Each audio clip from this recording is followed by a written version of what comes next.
Bonjour, Frédéric Naïm, avocat au barreau de Paris, j'interviens en droit des affaires et en fiscalité, et j'aimerais aborder un point qu'on voit de temps en temps dans des dossiers fiscaux où en gros une entreprise se fait contrôler et va se faire redresser parce que elle a réalisé des pertes, notamment en raison de détournements qui ont été commis par certains salariés. Et il faut savoir que dans le domaine, si votre entreprise a fait l'objet de détournements, vous avez été victime de vol, de détournements commis par les salariés dans l'exercice de leurs fonctions. Donc vous allez bien évidemment, à un moment donné, vous en rendre compte et vous allez licencier le personnel ou le salarié va partir de lui-même. Il faut quand même savoir que l'administration fiscale n'est pas obligée d'admettre que les sommes correspondant aux détournements qui ont été effectués à votre insu soient déduits des résultats de l'entreprise.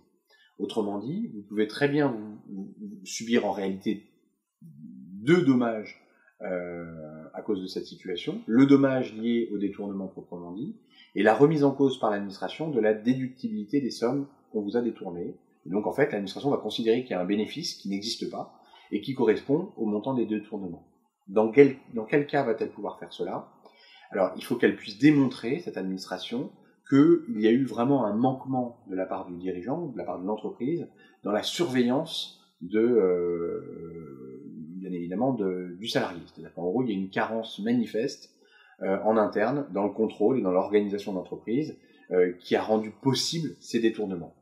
Et on voit bien d'ailleurs dans cette définition qu'on se retrouve pas presque automatiquement sanctionnable, mais sans doute assez facilement, puisque si le salarié a pu réaliser des détournements, c'est bien qu'à un moment, vous avez eu dans l'entreprise une carence.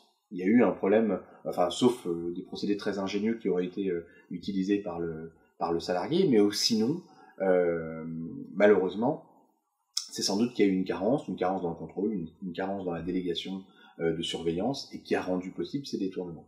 Donc attention à l'effet, j'allais dire, qui se coule, c'est-à-dire qu'au double effet, vous avez sanctionné un salarié pour des faits de vol ou autre. À l'occasion d'un contrôle fiscal, vous allez avoir tendance à vous précipiter à dire, voilà, j'ai ces recettes-là que je n'ai pas réalisées ou qui ont été détournées par un tel.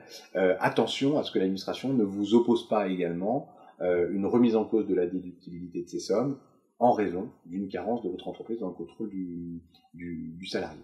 J'espère que cette information vous sera utile et je vous dis à bientôt. Merci.